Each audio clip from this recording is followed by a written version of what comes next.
Welcome to Water for Shepherds, a podcast providing words of encouragement for spiritual leaders around the world.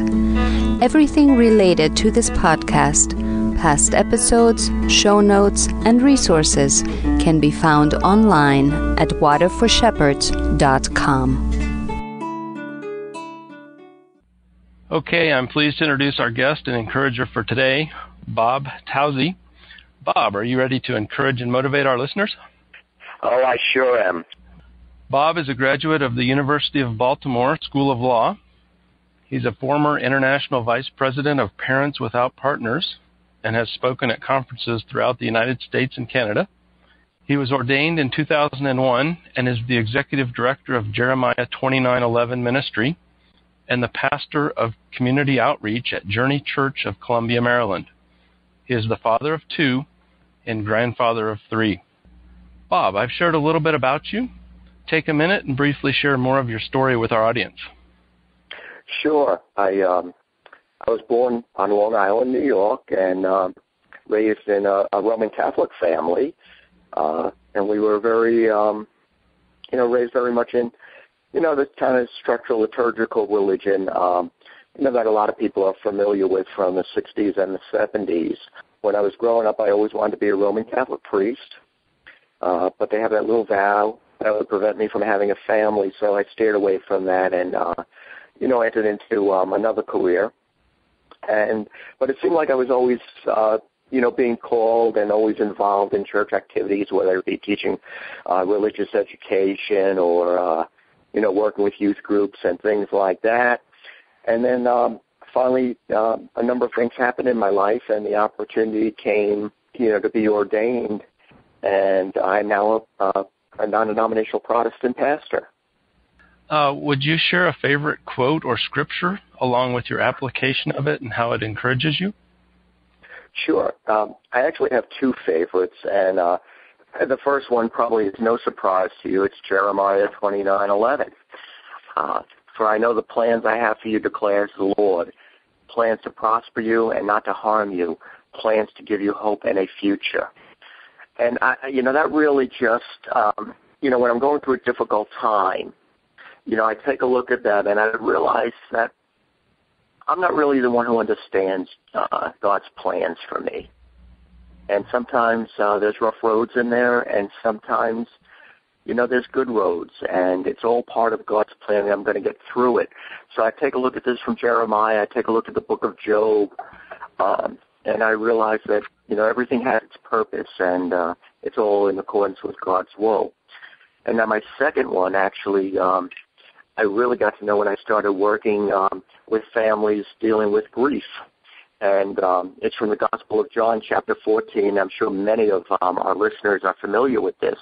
In there, it's Jesus's, some of Jesus' last words to his friends before his earthly death, and he makes 3 promises. That there's more than enough room in his Father's house. So none of us have to worry, that there's not about being greeted by a no vacancy sign. Mm-hmm. Second, Jesus is preparing a place for us, and I find that just so overwhelming that the Son of God is actually preparing a place for each and every one of us. And then finally, Jesus says he's going to take us there himself. And, so many times I've had the opportunity to be with somebody in the final hours of life on this earth, and you hear them say something like, it's time, I'm ready, they're here. And then I don't know if you've read John Ramsey's book, The Other Side of Suffering. But in that book, he recounts the death of his wife, Tousey. And she was in a coma. He said she opened her eyes, had a wondrous expression on her face like she had seen something glorious. She closed her eyes and she passed. And I truly believe that all those instances are times that we see Jesus fulfilling those promises, that he's coming down, he and the angels, to lead us to our Father's house. And so those are my 2 really favorite biblical quotes and really encourage me. Since you mentioned Jeremiah 29:11, could you talk briefly about Jeremiah 29:11 Ministries and what that's about? Sure. It's gone through a couple of different name changes over the year, and it's basically an outreach evangelical ministry, and we focus on individuals and families who may have, never had God in their life, or, maybe when they were, being raised up as children, went to church with their families, but then as they got older, high school, college, they, drew away. And now they're, seeking, maybe not super active. Sometimes it might be a couple getting married, and, they don't belong to a church, and they're like, oh, wow, we want God in there, but they don't know too much about why they want God in there. And they might reach out to me and say, well, will you officiate the wedding? And, in a lot of cases, yes, I will.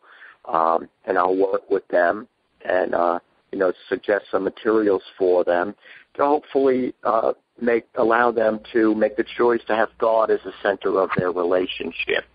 Another time that I'm called, and this only started a couple of years ago, and it's really been a blessing, is when somebody has a death in the family and they don't have a pastor. I've been called to funeral homes to come and conduct those services, and it's always so rewarding, especially when the death was tragic, because people have so many questions about God. Oh, how could he do this? And being able to provide them with love and comfort and maybe answer their question and plant that seed with them. And I've had so many opportunities, both with weddings and funerals, of being able to work work with people after that and help them on their road to Christ. The other thing that I do a lot of is working with people in recovery from addictions. I myself am a recovering alcoholic. I just celebrated 22 years. And I love, reaching out to other people who are in recovery, introducing them to Jesus Christ and the wonderful things that, we can do. So really, Jeremiah 29:11 has taken me on various paths. One of the most interesting ones, we were talking before we started this interview, and you mentioned about my activity in social media. When I first started with social media, I never realized what an important role it was going to place in my ministry. Maybe about 5 months ago, I got a phone call in the middle of the night, and it was from a woman in the state of Washington. And I believe it was her grandson had been involved in a very serious accident. It was actually in Alaska, and actually was going to be transported by plane to Johns Hopkins in Baltimore. And she was looking for people in the Baltimore area to pray for her grandson. And I said, well, how did you find out about me? And she found out about me by social media. And then I was able to get on social media. And about 2 or 3 o'clock in the morning, we had a lot of people praying for her grandson, that he made the journey. And, so it's just wonderful. You never know when you're going to be reached. And it's just, been a real blessing to me. That's really great. Now, your Jeremiah 29:11 ministry, you mentioned weddings and funeral. Those are some of the highlights of a person's life. I mean, what a privilege to be able to participate in those kinds of events with people on the weddings and then also on the funeral side. Oh, I'll tell you, when I talk to people, and they look at me like I'm a little odd when I say it. They say, do you prefer weddings or funerals? That's why I enjoy weddings, but I prefer funerals, because you can really, really help somebody through a tough time, and people are really ready to listen. Some of the funeral homes in the area are starting to realize that I'm willing to do these, because I'll get phone calls and they say, we have a family here, but they don't really want, they're not religious, and they don't want, a religious funeral. They said, would you do that? And I say, oh, yeah, I'd love to. And I'll meet with the families, and the families will say, oh, yeah, we don't want that God. We don't believe in him and everything like that.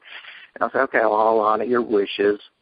And without exception, every family, when I've come in to do the funeral, somebody comes up to me, son or daughter, or husband, wife, and says, Pastor, we were thinking about it, and, maybe one prayer and one bit of scripture.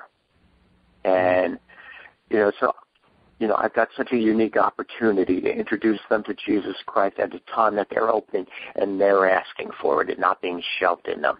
And, to me, that's so rewarding. What a privilege. Now, Bob, what's one habit you formed that has served you well and that you would recommend to others? Definitely some deep prayer. I think I was listening to one of your other interviews, and the gentleman was talking about getting up at 4:30 in the morning, so you could have this time to meditate and exercise. I can't say I quite get up at 4:30 in the morning, but it's very important for me to have that quiet time. And this is going to sound, a little unconventional, but quite often I'll go to the gym, when I get up early in the morning, and I'll go sit in the jacuzzi. There's nobody else there. And I can just relax, and it's just such a wonderful time I can have with God while my body's relaxed, my mind's relaxed, and we're just able to talk for 15 minutes. And then just throughout the day, I'm constantly praying. Prayer has just been so critically important to me and in my life, and having that word with God, that time with God, and also just to read, obviously the Bible, but other books too. It just expands my knowledge and makes my ability to serve others so much better. Well, I'm jealous. I don't get to spend my quiet time in the jacuzzi. It's only because I pay LA Fitness $30 a month.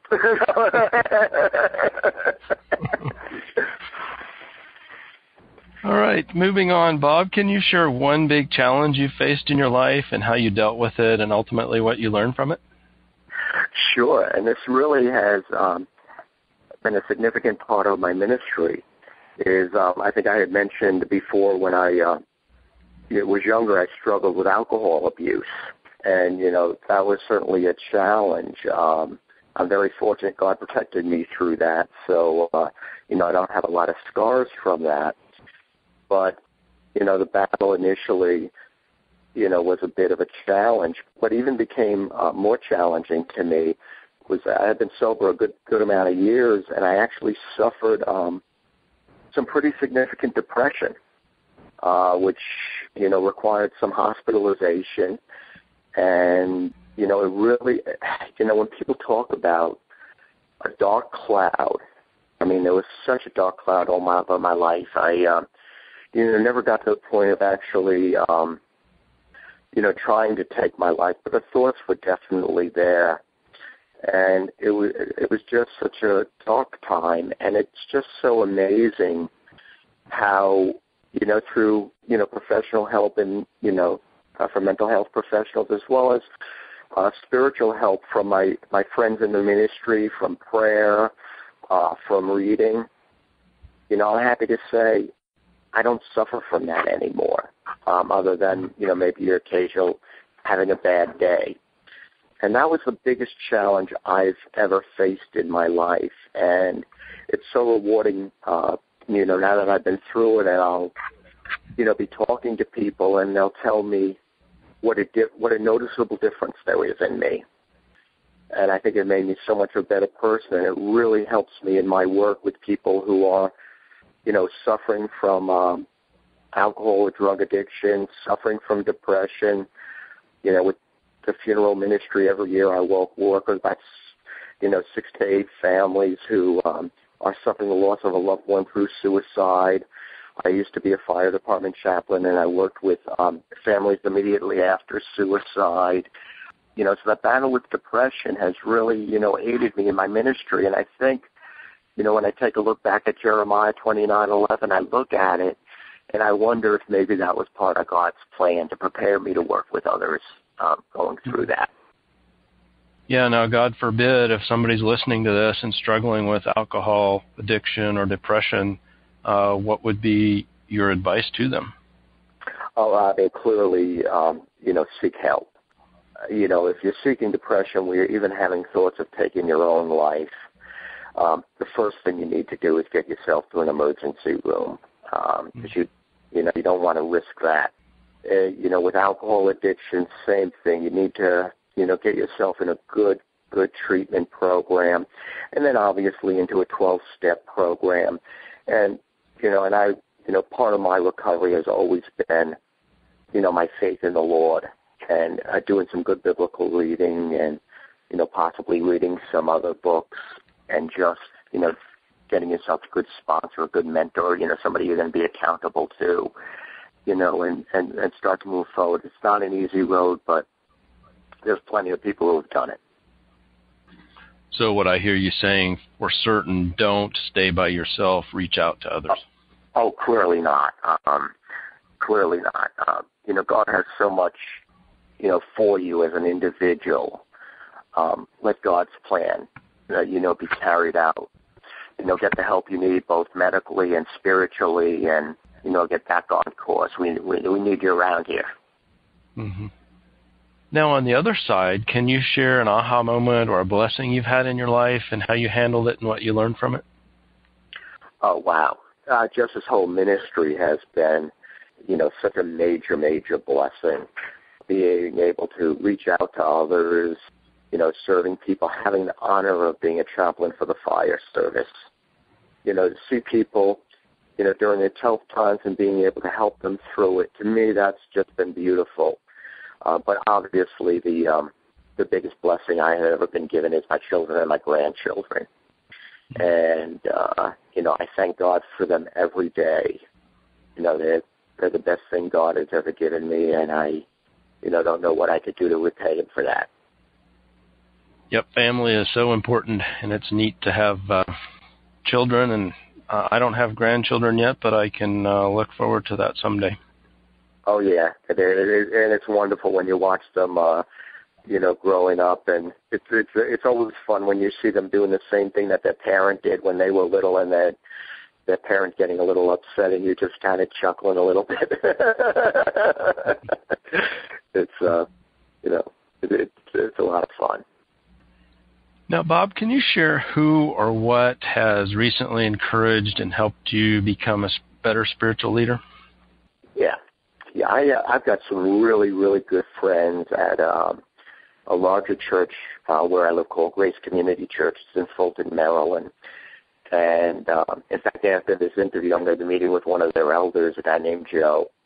And he and the senior pastor, Mark, and really their whole pastoral staff and the people that attend there have just been so wonderful to me. When I, have an issue or, a question, it's just great to be able to sit down and talk with them and, get their take on it. So, the leadership and members over at Grace Community Church have really just, they've really turned my life around. They really have. Well, I see a theme developing here, and that is other people and being involved with other people. Oh, yes. Isolation, God never intended us to be by ourselves. If we take a look at the book of Ecclesiastes, it says two are better than one. And I don't think he means limiting it at two. It means other people. You need other people to help you. The more people, the better you're going to be. The more you can accomplish, the more you can get through, the more you can overcome. And at the end of that particular verse I'm talking about, he says a three-ply cord can hardly be broken. So we need to have, him as one of our, for lack of a better term, and it's probably not the best way to put it, but one of our tools in our toolbox. God's got to be the center of our lives. Mm-hmm. Now, do you have one resource you would recommend to encourage or help someone become a better spiritual leader? Yeah, I'll tell you, there was one book that I read very recently, and it's great because it's just a group of 7 stories in it. So if you're not a big reader, you can do one at a time and it not be overwhelming. It's called 7 Men and the Secret of Their Greatness by Eric Matakis. And he's the same author who wrote that big book on Dietrich Bonhoeffer.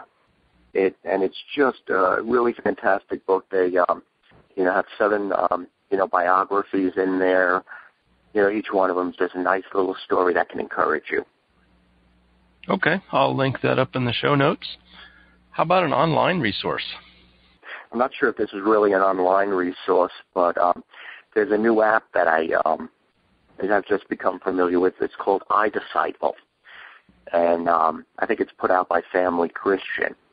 And I'll tell you, it's a fantastic resource because it has, number one, you have the different versions of the Bible that you can take a look at, but they also have top sermons from some of the top pastors around the country, Andy Stanley, Craig Rochelle, and those are just 2 of them.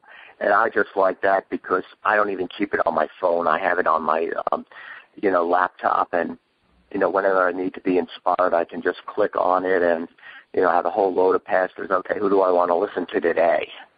So I enjoy that. Great. I had not heard of that. I'll look it up and also link that up on the show notes also. Great. Now, Bob, what's one thing you are doing to ensure you continue to grow and develop as a spiritual leader? Okay, and it's, again, reaching out to other people. As I say, I try to keep in contact with, a lot of other Christians, pastors, elders at different churches. I make sure when I'm traveling around that I've, come to find churches in the local areas. Like my daughter and a bunch of my cousins live in Raleigh, North Carolina. So, through online research, I found a church down there. So when I'm down there, I can visit. I can say hello to the pastor, and it's not like I'm a stranger. My brother still lives where I grew up on Long Island. Found a little church that I've been going to for maybe about 5 or 6 years now. There, and it's been great because I watched it develop from a plant to being, a nice 2-campus church. So really, it's just making sure I have contacts no matter where I go and using them. There's definitely a theme here. Oh, yeah, people, and people. Do you have any advice or encouragement for someone just starting out in ministry? Don't give up. When you start out in ministry, sometimes it can be very discouraging, unless you're fortunate and you tap into, get a position with a mega church or a very well-established ministry. Sometimes making ends meet is difficult. Sometimes, as you maybe stumble a little bit, which is going to happen to all of us when you're learning something new. But just stick with it, pray, have a daily devotional that you do. Read the Word, read from other pastors, listen to other pastors' sermons. That's one thing I found helped me tremendously, is just listening to other pastors' sermons. I'm on the Internet constantly listening to people. And some people are famous and some not so famous. And I just get so much inspiration from that. And podcasts. Yes, and podcasts, definitely. Definitely. Anything that's going to give you more knowledge and, maybe a different view of the world. Because, let's face it, we all don't view the world the same way. And that's okay. I always tell people if God intended us, to all, believe the same thing, He could have made that happen. He's all powerful. But I think God intended us to be able to have different interpretations and different views of the world, so we would discuss His Word and what He wants us to believe. He wants active discussion. Don't give up and listen to other people. Yes, and try to understand where they're coming from, even if you don't agree with it. Yeah, that's so important, to just not turn somebody off just because you disagree with some point they make. I always enjoy it when someone, takes issue with something, I said, and, they apologize for it. I said, oh, no, I welcome it. Number one, I could have interpreted something wrong. I've done that before. And, you might be, that little pebble in my shoe that gets me to look at it a different way. But also, sometimes you might not be changing my mind, but I really appreciate the fact that we don't agree. That's very wise counsel. Mm-hmm. Now, coming down to the end of our interview here, can you share a final encouraging thought or a piece of advice with our audience? Sure. Just, love each other. Keep God at the center of your life, and keep those communication channels open, and you'll be able to get through just about anything that is thrown at you. A word picture comes to mind as you've shared today, Bob, about the triangle. And if you envision a triangle, you're at a lower right corner, the other person's at the other left corner, and God is at the top. And as you both move towards God, you both move towards one another. And so That's the word picture I've had today as I've talked to you. It's really keeping God the focus in all your relationships and reaching out to others and just becoming closer to others. I know myself, the closer I get to God, the better I treat others. I can tell, if I'm having a bad day and I'm not really keeping my connections, that's when I'm going to be a little grumpy and maybe say the wrong thing that I have to go back and apologize for. But those days that I keep myself, right in tune with God, that usually doesn't happen. Mm-hmm. Now, where can our audience or our listeners find out more about you or contact you? Okay, well, I have a blog, Pastor Bob Tousey, and Tousey is spelled Tousey .blogpost.com. In December, I really didn't post too much, but you're going to see me posting again, and, I usually try to get 3 or 4 posts up a month. Then if anybody wanted to contact me directly, they could do that at Reverend Bob, REVBOB, at ChristianLifeEvents.org, O-R-G. I try to respond to people pretty quickly. If you don't hear from me the same day, it's only because I'm busy, and I'll get back in touch with you very, very soon. And also they can follow me at Twitter at Pastor Bob Tousey. And on Facebook, same thing. Okay, I'll link those up in the show notes for people. Very good. I just want to thank you so much, Bob, for coming on the show today and being a source of encouragement. And I thank you for having me, and I hope that, the listeners have gotten something out of it, and I'll be listening to your podcasts. Thank you for listening to Water for Shepherds, a podcast providing words of encouragement for spiritual leaders around the world. You may contact us with your comments and questions at waterforshepherds.com. Please share these encouraging words with others. And as always, be encouraged.